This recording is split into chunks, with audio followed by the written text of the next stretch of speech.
Alors bonsoir à tous, je vais comme promis vous présenter une correction de l'exercice sur les champs qui était un peu compliqué pour vous. Je vais faire ça en plusieurs étapes, j'ai repris le schéma du livre pour essayer de faire en sorte que ça soit le plus lisible possible et je vais commenter au fur et à mesure toutes les petites choses que j'ai mis sur ce schéma-là. Alors, pour rappel, on essaye de savoir où placer le point M, sachant que on a une distance D entre A et B qui est de 10 cm, donc 10 cm entre A et B. On a également deux charges qui sont identifiées de façon relative. On a une charge 2Q ici et Q ici, toutes les deux positives, donc il y a une répulsion, et sans connaître les valeurs, on sait juste qu'il y en a une qui est 2 fois plus importante que l'autre. Ensuite, on nous dit grâce aux questions précédentes, que les vecteurs champs électriques EA et EB sont de sens contraire, du fait de la répulsion, mais de valeur identique. Par ailleurs, on dit que le système est à l'équilibre, et on peut avoir une formulation de ce type-là, c'est-à-dire que la force qui s'exerce sur M du fait de A et la force qui s'exerce sur M du fait de B sont à l'équilibre dans cette situation-là, et du coup, on a FAM égale moins FBM en écriture vectorielle. Pourquoi? Tout simplement parce qu'elles sont de sens opposé. Donc le moins F ici prend sens, enfin, a du sens à cause de ça. Cependant, il faut aussi qu'on essaye d'identifier un petit peu les écritures en lien avec les vecteurs champs et essayer de comprendre comment on va construire un petit peu notre point M et essayer de le retrouver. Alors, une fois qu'on a déterminé les forces ici, on essaye aussi de comprendre comment on va calculer ou déterminer en tout cas la façon dont on retrouve la valeur du vecteur FAM et celui du vecteur FBM. Alors, on prend une charge d'ici Q', qui on va dire est la charge qu'on attribue à M. Elle est identique dans les deux cas, et dans la mesure où on sait qu'il y a une égalité, une double égalité, que EA et EB donc, sont de sens contraire à de valeur identique, donc on peut rajouter ici la valeur EA égale EB, et on a dans cette écriture-là, on a Q', donc la charge de M, qui est multipliée par le vecteur champ EA, et on a la même chose ici, Q' multiplié par EB. Donc là, on est juste sur l'identification des consignes et des différentes informations qu'on nous précise dans ce schéma-là et dans le texte. C'est formalisé ainsi. Ensuite, on va essayer un petit peu, puisqu'on nous demande de déterminer la position, de comprendre ce qu'on nous demande réellement. Donc on va nous demander d'identifier une distance. On sait que dans les équations qui permettent de déterminer les valeurs, comment dire, des forces concernées, on retrouve D qui apparaît, donc une distance, notamment sous forme carrée. Et comme là, on essaie de savoir comment elle se positionne dans un système, du coup, on sait qu'il y a une notion variable, et la meilleure façon donc d'essayer de trouver ça, c'est de poser une équation de type y égale 10 moins x. On rappelle que la distance d est de 10 cm, et dans la mesure où c'est cette valeur 10 qui est maximale, qui va varier entre 10 et 0, donc ce qui va permettre d'identifier cette variation, ça va être x. Donc 10 moins x, ici vous avez une représentation graphique, alors même si elle déborde au-delà de 10 et de 0, donc par rapport aux abscisses, c'est pas très grave, l'idée c'est que vous compreniez un petit peu où est-ce qu'on se situe là-dedans.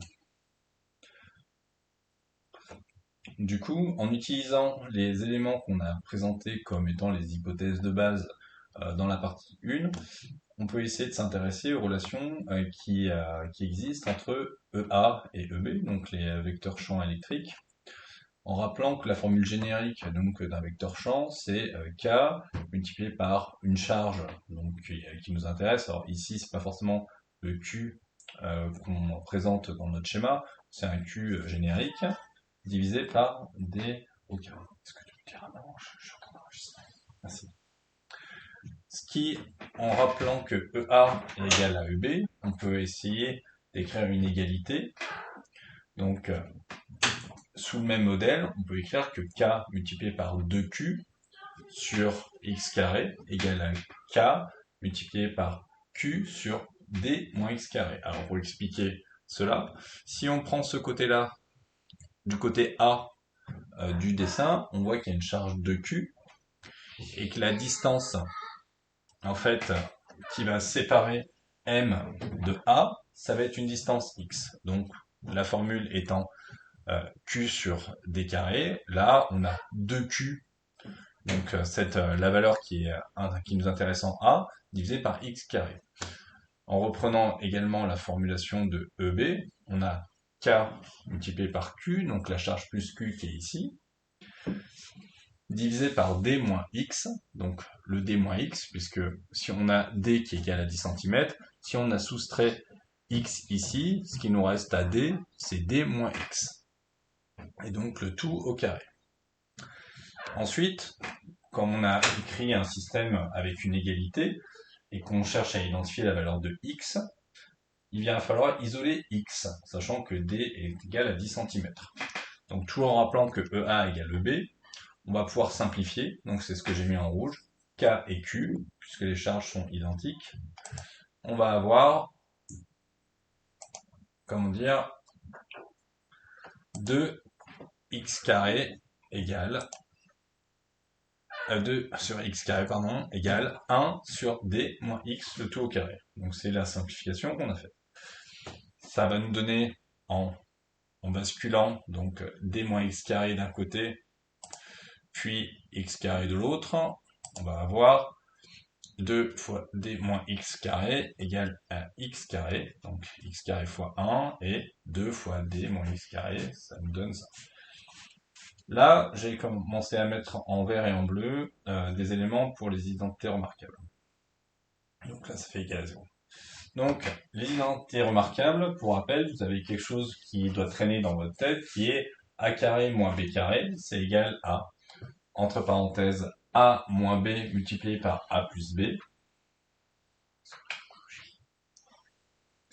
Et en transposant à notre situation, donc en faisant abstraction du racine carré de 2 et de l'écriture particulière de a qui s'écrit d moins x, on arrive à racine de 2 multiplié par, entre parenthèses, d moins x multiplié par racine de 2, d moins x plus x. Donc c'est vraiment la même écriture que l'on a ici. Ensuite, on va essayer de déterminer notre système qui a deux solutions, puisqu'on a cette partie-là, a moins b, et la partie a plus b.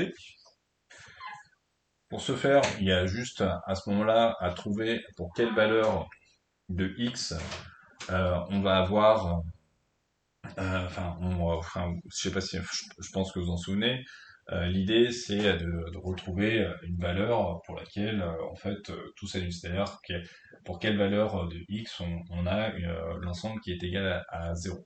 Donc là, j'ai simplement transposé d, c'est égal à 10, donc j'ai racine de 2 fois 10, ok, donc j'ai une valeur racine de 2 fois 10, et j'ai, ça c'est ma valeur numérique, et ensuite j'ai racine de 2 fois moins x, et racine de 2 fois, moins x tout seul, pardon. Du coup, je peux identifier ici en basculant de l'autre côté de l'égalité, puisqu'on avait cet ensemble-là qui était égal à 0, donc mon signe va changer. Là où j'avais moins racine de 2 x et moins x, je vais me retrouver avec racine de 2 x et x. En faisant une autre identité remarquable, enfin en factorisant, pardon, et bien j'ai racine de 2 plus 1 multiplié par x, donc ça c'était le x isolé, et ça c'est la racine de 2. Et en faisant une dernière opération, donc en faisant basculer racine de 2 plus 1 de l'autre côté de l'équation, je vais isoler x pour me retrouver avec racine de 2 fois 10 divisé par racine de 2 plus 1. Je vais obtenir 5,9 environ. On fait la même chose avec la deuxième solution, donc qui est celle-ci, avec d moins x plus x. On va se retrouver avec la seule différence que au niveau de la division qui est ici, on va se retrouver avec racine de 2 moins 1. Vous faites exactement la même opération et on a 34,1 cm. Or, on a dit que d bah, c'était compris entre, enfin c'était 10, et du coup on avait forcément un résultat de x qui était compris entre 0 et 10. Donc c'est impossible d'avoir 34,1 cm, on le voit sur le graphique ici, et du coup la seule solution qui existe c'est une solution de x qui est égale à 5,9, ce qui est finalement assez intuitif puisqu'on a une charge de 2x, donc on imaginait sans souci que x était égal, enfin était supérieur à d moins x. Ici on a 5,9, donc là on a 4,1. Donc voilà, et le point M, il est à l'équilibre dans cette situation-là. Voilà. Bon, j'espère que ça sera plus clair. Ne paniquez pas pour le devoir. J'ai bien